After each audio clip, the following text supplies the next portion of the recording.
Good morning guys, welcome back to my channel. আজকে হলো সিকিমে আমাদের সেকেন্ড দিন। সকাল থেকে আমি ভিডিও করতে পারিনি, খুব তাড়াতাড়ি ঘুম থেকে উঠে রেডি হতে হয়েছে। আর এখন আমরা এই গাড়ি করে এখন বেরিয়ে পড়লাম গ্যাংটকের সাইট সিন এক্সপ্লোর করার জন্য। আমাদের সাথে আছে আজকে আমাদের গাইড হিসাবে নবদীপ দাদা।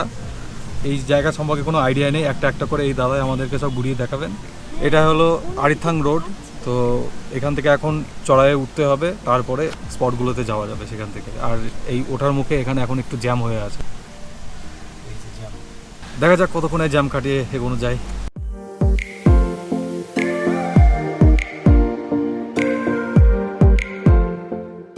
তো এখন বাজে 10:57। তো ওই জ্যাম কাটিয়ে এখন আমরা বেরিয়ে পড়েছি। তো ফার্স্ট আমরা স্পটে যাব বাকথাং।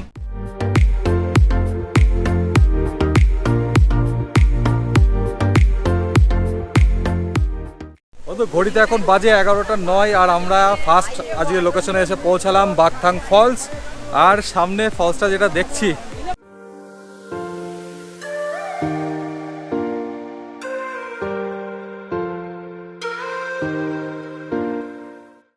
এই সাইডে রক ক্লাইম্বিং করছে এই যে সামনে,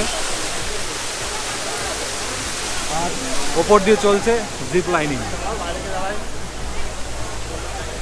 তো তোমরাও আসলে এখানে এইগুলো ট্রাই করতে পারো, বেশ দারুণ লাগবে। আমি ভাবছি জিপ লাইনিংটা একবার ট্রাই করে দেখবো। তো ফাইনালি ফার্স্টে বোন যাবে, তারপরে এবার আমি। নিচে থেকে দেখে মনে হচ্ছিল বেশি উঁচু নয়, কিন্তু এখানে উঠে বুঝতে পারছি বেশ খানিকটা উঁচু।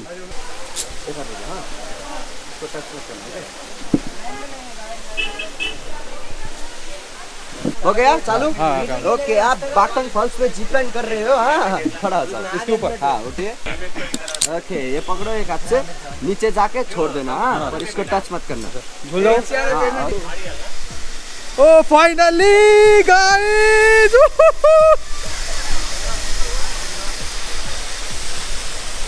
তো ফাইনালি গাইস জিপ লাইনিং। এটা ছোট ঠিকই, কিন্তু ফার্স্ট টাইম আমি জিপ লাইনিং ট্রাই করলাম। এটা আমার একদম ফার্স্ট টাইম, নতুন এক্সপিরিয়েন্স পুরো একদম। বাকথাং থেকে বেরিয়ে এরপর আমরা গেছিলাম গঞ্জাং মনেস্ট্রি।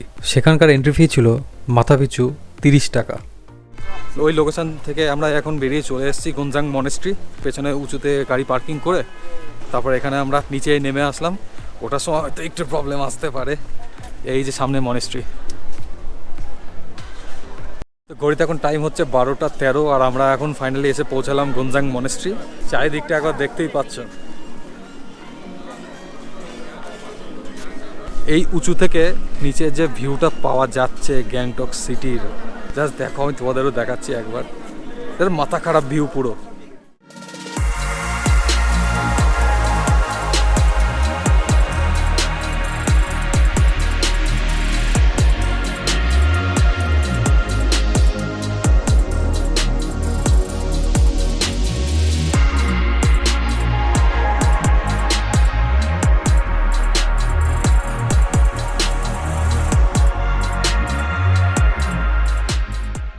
নিচে থেকে উপরে উঠে এসে পুরো হাঁপিয়ে গেছে একদম। সামনে গাড়ি রাখা আছে, এবার আস্তে আস্তে এগিয়ে যাচ্ছি। এখানে ছোট রাস্তা, তো পুরো জ্যাম বেঁধে যাচ্ছে। তো টাইম হচ্ছে এখন 12:50। ওই মনেস্ট্রি থেকে বেরিয়েই জাস্ট একটুখানি আগে এসেই লেফট সাইডে পড়বে এই ভিউ পয়েন্টটা। সিঁড়ি দিয়ে এখন উপরে উঠে যাচ্ছি। এখানেও অনেকটা উঠতে হবে সিঁড়িতে। কাঞ্চনজঙ্ঘা দেখার আশা নিয়ে উঠে পড়েছিলাম তাসি ভিউ পয়েন্টে, কিন্তু ঘন মেঘ থাকার কারণে সে আশা আর পূর্ণ হয়নি। তবে ওভারঅল ভিউটা কিন্তু দারুণ ছিল। তো এখন ঘড়িতে পাচ্ছে একটা। লেফট সাইডে এক রকমের ভিউ, রাইট সাইডে আরেক রকমের ভিউ। লেফট সাইডে যেমন নিচে দেখা যাচ্ছে পুরো সিটি, আর ডান দিকে উঁচু উঁচু পাহাড় মাথা উঁচু করে দাঁড়িয়ে আছে। বন্ধু এখন বাজে 1:11। ভিউ পয়েন্ট থেকে বেরিয়ে কিছু দূর এসে সামনে এখানে এই ফলসটা এখানে আসলাম আমরা দেখতে। তো এই ফলসটা কী নাম সেটা জানি না, যদি পরে জানতে পারি নিচে দিয়ে দেবো আমি নামটা, তো তোমরা দেখতে পাবে। এটা জলের পরিমাণ যে খুব বেশি তা নেই, কিন্তু হাইট আছে ফলসটার অনেকটা। দেখো একবার ভিউটা।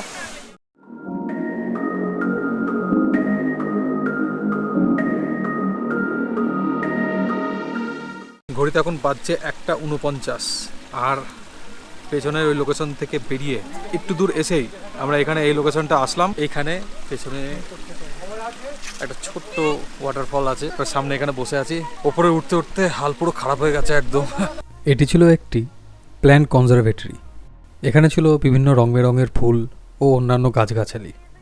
এখানকার এন্ট্রি ফি ছিল মাথাপিছু 20 টাকা। এইসব ক্ষেত্রে যারা ইন্টারেস্ট রাখে তাদের কাছে এই জায়গাটা স্বর্গের চেয়ে কিছু কম নয়।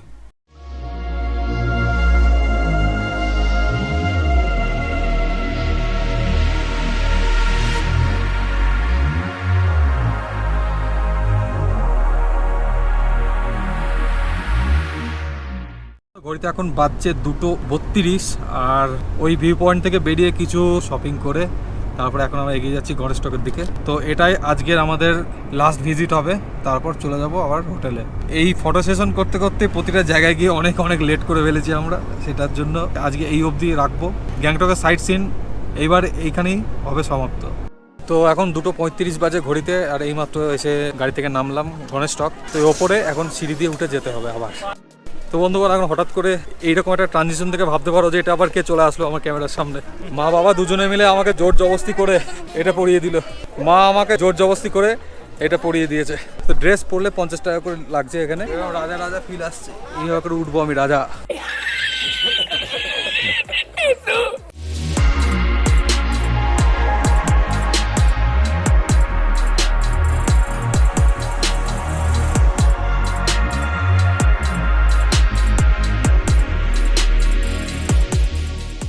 তো এখন বাজছে ঘড়িতে 3:07 আর এখন ফাইনালি গণেশ টক থেকে আমরা বেরোলাম। তো এইবার ফাইনালি এগোচ্ছি হোটেলের দিকে, এইবার ডিরেক্ট হোটেল।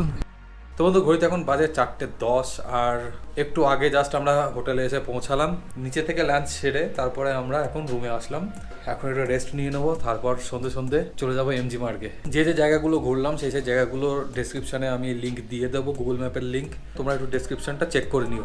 আর আমরা যে হোটেলে আছি এই হোটেলের নাম হলো হোটেল গোল্ডেন ফিশ। তো এখন টাইম হচ্ছে 7:10 আর আমরা এখন ফাইনালি রেডি হয়ে যাচ্ছি এমজি মার্গের দিকে। মাঝে মধ্যে বৃষ্টি পড়ছে, সেই কারণে কিছুটা লেট হলো বেরোতে। আর সামনে অনেকটা চড়াই, সেই হয়তো হাঁপিয়ে যাচ্ছি চড়তে গিয়ে। জাস্ট দেখো, এই দেখো গাড়িগুলো যাচ্ছে। গোপ্রোতে কতটা বোঝা যাবে জানি না, কিন্তু অনেকটা এটা চড়াই। আর হ্যাঁ, সাউন্ড কোয়ালিটি একটু খারাপ হতে পারে, নয়েজ আসতে পারে, কারণ যেহেতু মাঝে মধ্যে বৃষ্টি পড়ছে সেহেতু আমি মাইকটা পুরো খুলে রুমের মধ্যে রেখে আসলাম। গোপ্রোটাকে যদি আমি উইদাউট মাইক চালাই তাহলে জল পড়লে কিছু হবে না, কিন্তু মাইকটা নষ্ট হয়ে যেতে পারে জল পড়লে, সেহেতু আমি কোনো রিস্ক নিলাম না, মাইকটাকে আমি রুমে রেখে আসছি। এমজি মার্গে পৌঁছাতে প্রথম মনে হলো এ যেন এক অন্য দুনিয়ায় এসে পৌঁছালাম। দুই পাশে উঁচু উঁচু বিল্ডিং সারি দিয়ে দাঁড়িয়ে আছে, আর তার মাঝে বৃষ্টি ভেজা সন্ধ্যায় মানুষজন নিজের খেয়ালে চলে বেড়াচ্ছে। মনে হচ্ছিল যেন এ এক অন্য দেশ, অন্য দুনিয়া। সেই সন্ধ্যাটা কোনোদিনই ভোলার নয়, সারা জীবন মনের এক কোণে জায়গা করে রেখে দেবে। তো ঘড়িতে এখন বাজছে 9:08 আর আমরা এখন ফাইনালি এমজি মার্গ ছেড়ে হোটেলের দিকে রিটার্ন করছি। এতক্ষণ ধরে ঘুরে ঘুরে রীতিমতো দুটো পায়ে যন্ত্রণা করছে একদম। আর হ্যাঁ, অনেক কেনাকাটা হয়ে গেছে পুরো আজকে। এই যে সব যাচ্ছে হাতে করে নিয়ে। তো এবার হোটেলে গিয়ে তাড়াতাড়ি ডিনার করে শুয়ে পড়তে হবে, কারণ কালকে সকাল সকাল বেরিয়ে যেতে হবে আমাদের নর্থের উদ্দেশ্যে। এমজি মার্গ থেকে আমাদের হোটেলের ডিস্টেন্স ছিল মাত্র 5 মিনিটের হাঁটা পথ, তাই বেশি সময় লাগলো না হোটেলে পৌঁছাতে। তো বন্ধু, ঘড়িতে এখন বাজে 9:24 আর আমরা জাস্ট এই রুমে এসে পৌঁছালাম। এবার ফ্রেশ ট্রেশ হয়ে তাড়াতাড়ি ডিনার করে শুয়ে পড়তে হবে, কারণ কাল সকাল সকাল বেরোতে হবে নর্থ সিকিমের উদ্দেশ্যে। নর্থ সিকিম এইবার তো আসলে অ্যাডভেঞ্চার শুরু হবে। তো আর ভিডিওটা আমি লম্বা করছি না, এখানেই আজকের এই এপিসোডটা শেষ করছি। যদি ভালো লাগে তো অবশ্যই লাইক শেয়ার কমেন্ট করো, আর নতুন হলে অবশ্যই সাবস্ক্রাইব করতে ভুলো না কিন্তু। আগের ট্রাভেল সিরিজগুলোর প্লেলিস্ট সব দেওয়া থাকলো, চেক আউট করে নিও। তো আবার দেখা হবে। Till then, keep dreaming, keep writing your own story.